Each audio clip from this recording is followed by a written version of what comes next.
नमस्कार मंडळी, कसे आहेत सगळे? तर सिम्पली पवनच्या अजून एका ब्लॉगमध्ये तुमचं स्वागत आहे. तर मी आज आलो आहे सानपाड्याला.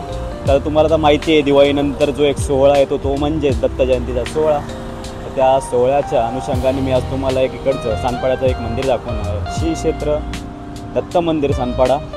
सानपाड्याच्या एकदम स्टेशनच्या हाकेच्या अंतरावर असलेलं हे मंदिर आज आपण पाहूया कशा पद्धतीने तिथे यायचं आहे आणि तिकडची स्वरूप कसं आहे देवाचं ते एक.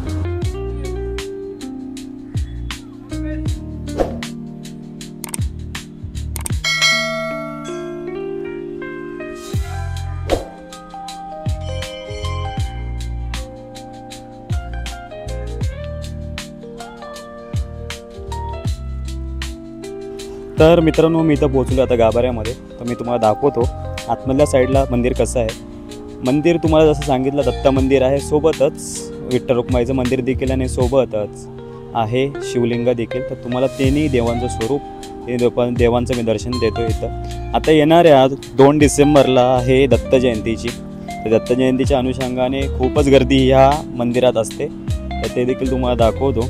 2 डिसेंबरला नक्कीच तुम्ही या मंदिराला भेट द्या जर तुम्ही नवी मुंबईचे किंवा मुंबईचे रहिवासी असाल. आणि जर तुम्ही दत्तगुरूंचे भक्त असाल तर या मंदिराला नक्की एकदा व्हिजिट करा.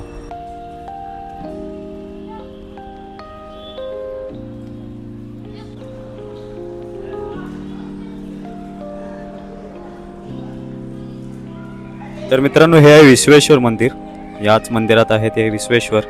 देव विश्वेश्वराचे देखील मी तुम्हाला स्वरूप दाखवलेलं आहे. सोबतच समोर दिसतंय तुम्हाला विठ्ठल रुक्माईचं मंदिर देखील. विठ्ठल रुक्माईची प्रतिमा देखील समोर आहे.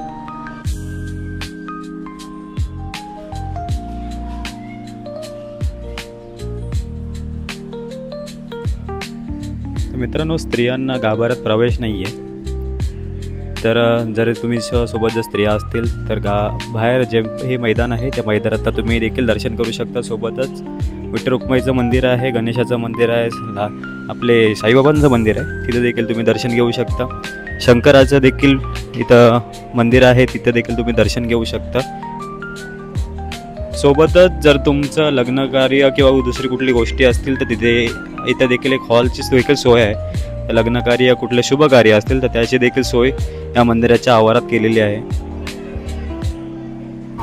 तर मित्रांनो, माझं झालं दर्शन आपल्या श्री क्षेत्र दत्त मंदिर सानपाड्याला.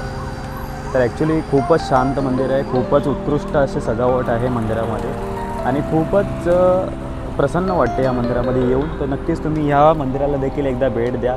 आता येते 2 डिसेंबरला दत्त जयंती आहे. खूपच जास्त गर्दी असते या मंदिरामध्ये. तर तुम्ही नक्कीच या मंदिराला भेट द्या. सोबतच दर गुरुवारी इथं आरती देखील असते. आरतीला देखील प्रचंड प्रमाणात गर्दी असते. तर तुम्ही नक्की एकदा या मंदिराला भेट द्या. सानपाड्यामध्ये सानपाडा स्टेशन हा जो रोड आहे, हा रोड सरळ जातो सानपाडा स्टेशनला. अगदी 5 मिनिटाच्या अंतरावर सानपाडा स्टेशन आहे. आणि जर तुम्ही जुईनगरवरून येत असाल तर हा रोडने देखील तुम्ही जुईनगरवरून येऊ शकता. म्हणजे पलीकडच्या साईडला आहे हा सानपाडा हायवे. म्हणजे जर तुम्ही पनवेलवरनं मुंबईच्या दिशेने जात असाल तर हा आहे सानपाडा हायवे. तर सानपाडा हायवेच्या एक्झॅक्ट लगतच हे मंदिर आहे. तर नक्कीच या व्हिजिट द्या या मंदिराला. खूपच छान असं मंदिर आहे. आणि मित्रांनो, निश्चितच माझे व्हिडिओ जर तुम्हाला आवडत असतील तर माझ्या चॅनलला लाईक करा, शेअर करा आणि सबस्क्राईब करा. भेटूया नवीन ब्लॉगमध्ये, नवीन मंदिरासहित, नवीन व्हिडिओसहित. धन्यवाद. Bye bye.